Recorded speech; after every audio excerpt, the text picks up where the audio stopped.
Leo tumeona taifa la Marekani limefanya mashambulizi makubwa pale Venezuela, na mbaya zaidi ni kwamba wamemchukua Maduro pamoja na mke wake, na wanasema wanaenda kumfungulia mashtaka kule Marekani. Kuna mambo mengi katikati ambayo kwamba binadamu tumedumu katika kusahau, na sahau ndo si miongoni mwa sifa za binadamu, lakini binadamu wa sasa hawa wa digital wanakuwa wasahaulifu zaidi. Marekani ilivamia Grenada pamoja na kwamba ikumchukua kiongozi wake, lakini Marekani ilivamia Panama kama unakumbuka vizuri na wakamkamata Emmanuel Noriega, rais wa Panama wakati ule, wakaenda kumfungulia mashtaka kule Marekani kwamba alikuwa akijihusisha na magengi ya uuzaji wa madawa ya kulevya. Kisa maarufu sana ambacho dunia imeshinda kukipa uzito wa kutosha kwa sababu ya fikra za ubeberu uliokubuhu. Yaani watu wanawacha ukweli kwa sababu mtu mwenye kuleta visa yule anaurwa. Ana senti, anawataja watu katika muhimili wa uovu kwamba usipokuwa naye anakuambia wewe ni muovu, gaidi na kadhalika na kadhalika. Kwa hivyo nafikiri kilichomkuta Maduro ni ule mkwaruzano na Marekani na bila shaka ambao umekuwa muda mrefu, wamekuwa hamtaki wa Marekani mtu huyu kwa sababu nyingi. Mojawapo ni kule kuwa muhimili mkubwa sana katika BRICS, shirika au taasisi ambayo imekuwa kubwa sana ya kimbizana sasa na kina G8 na kadhalika.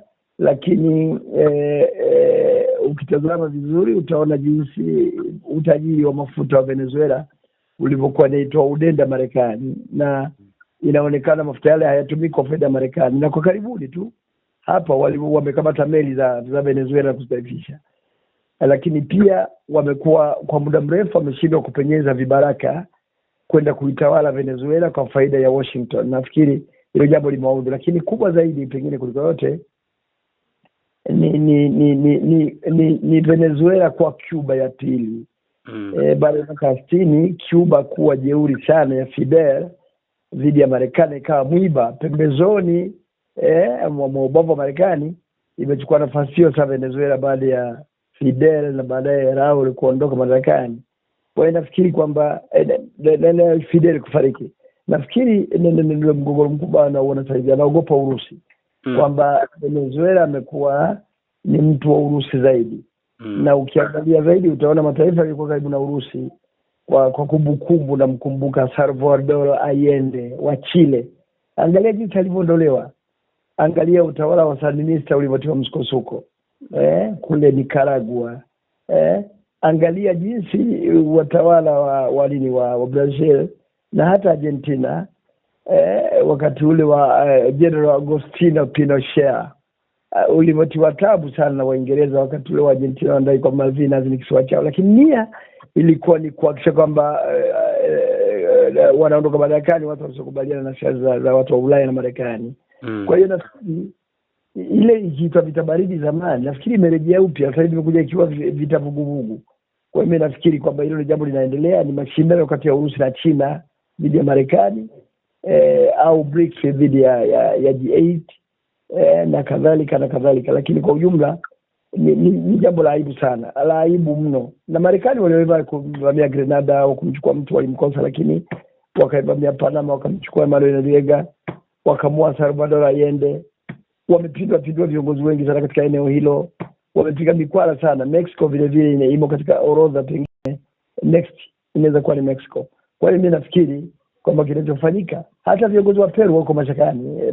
Wakati ule wa Albert Fujimori nakumbuka hakuwa salama na Marekani, na yeye anajulikana sana. Viongozi wote wa kimapinduzi wenye fikra zinazotofautiana na ubeberu wa mataifa ya Ulaya na Marekani hawakubali katika Amerika Kusini. Utafanywa kila hila mpaka uondoke na kadhalika na kadhalika. Kwa hiyo limemkuta Maduro, lakini ninailaumu Urusi vile vile ambayo ilijua, serikali ya Moscow ilijua kabisa kwamba Maduro atakuwa kwenye mashaka makubwa. Haikumpa ulinzi maskini, na kama ilimpa ulinzi mdogo, sio kulingana na nguvu za Delta Force Commandos ambao wamekuja kumchukua Maduro pale Caracas. Okay. Sasa Mrusi anaonekana ni mtu ambaye hataki kabisa kuingia mgogoro wa moja kwa moja na Marekani, kwa sababu tutakumbuka hata kule Syria Mrusi Marekani alifanya mashambulizi pale, kiongozi wao Assad anaondoka. Tumeona sasa hivi Iran na kwenyewe hali sio shwari, Marekani ameingia pale. Tunaona Taiwan hali sio shwari, Marekani ikaingia pale, anaingia ugomvi na China. Kwa nini Mrusi anakuwa ni mjanja hivi? Katika ugomvi ambao Marekani hata ushinda ni ugomvi wa Taiwan, huo utakuja kumwaibisha sana. Lakini ugomvi wa Iran anaweza kafanikiwa, kwa sababu sasa inaonekana ameshatangaza rasmi kwamba ikiwa uongozi wa Teheran utawadhuru waandamanaji, basi yeye ataingilia kati kuwahami waandamanaji. Kwa hiyo tunaweza kushuhudia tena Marekani jaribio lake la pili, alitakuwa jaribio la kwanza wakati nakumbuka walivamia Teheran, zile ndege zikagongana, yale helikopta yale yakagongana ya Marekani, walipeleka vikosi kule. Kwa hiyo nafikiri wanataka kufanya mara ya pili, huenda tukaona wanaingia pale Teheran kumkamata huyu kiongozi wa kidini Khamenei, Ali Khamenei, na hata kiongozi wao rais wa Iran, Masoud Pezeshkian.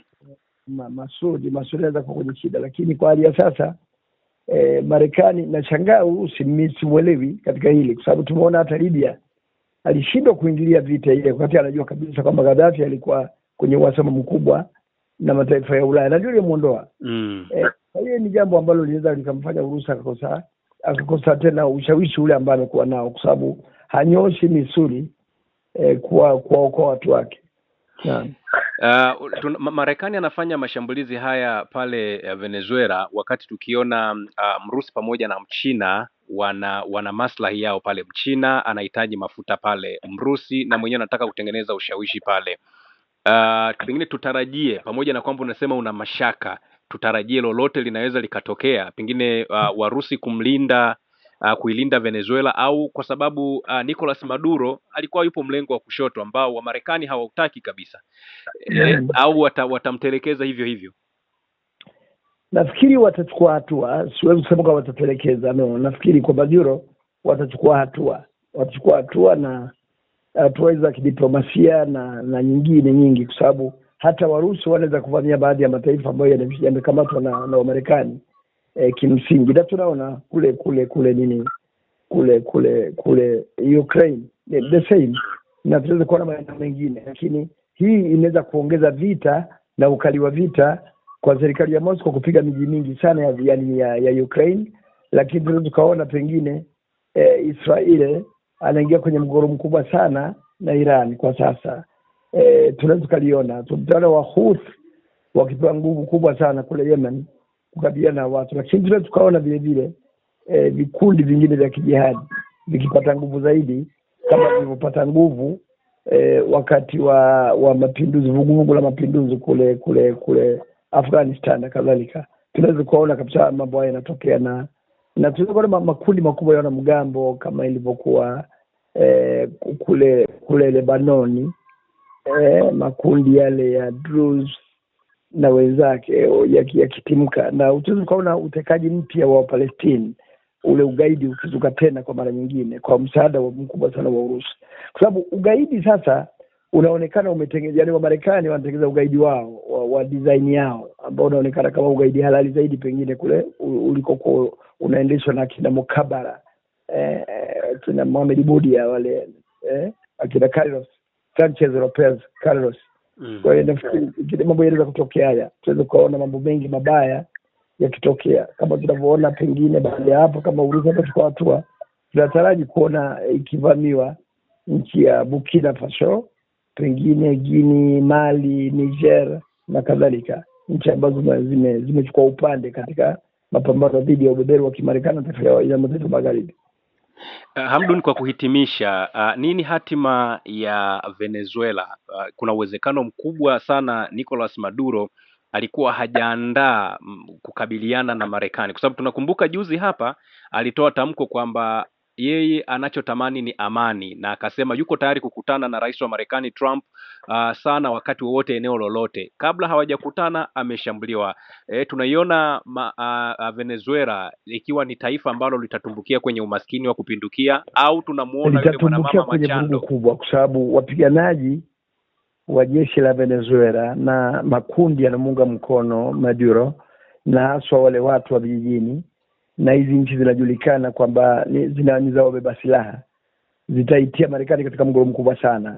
Nafikiri na wale wote wanakuwa wenyewe kuunga mkono, tunaweza kuona mauaji kwa ujumla. Mimi naliona hilo jambo na vurugu ambayo haidhibitiki kwa urahisi na kadhalika, jambo ambalo Marekani analitamani sana ili kusapata nafasi ya kuleta vikosi vya uingiliaji, zile intervention forces, kwa kisingizio kwamba anakwenda kulinda amani ya watu wa Venezuela ambao wanataka kuduliwa na waungaji mkono wa Nicolas Maduro na kadhalika.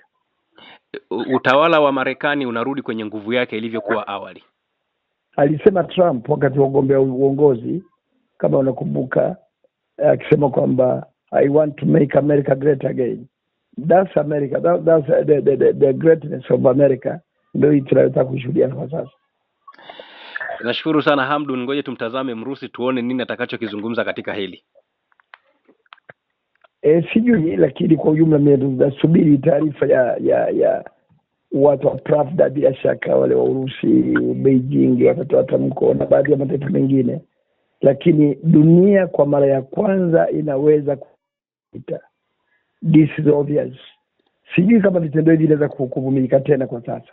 This is too much. Shukrani sana Hamdun. Asante sana. Usisahau kusubscribe, like na kubonyeza alama ya kengele. Asante.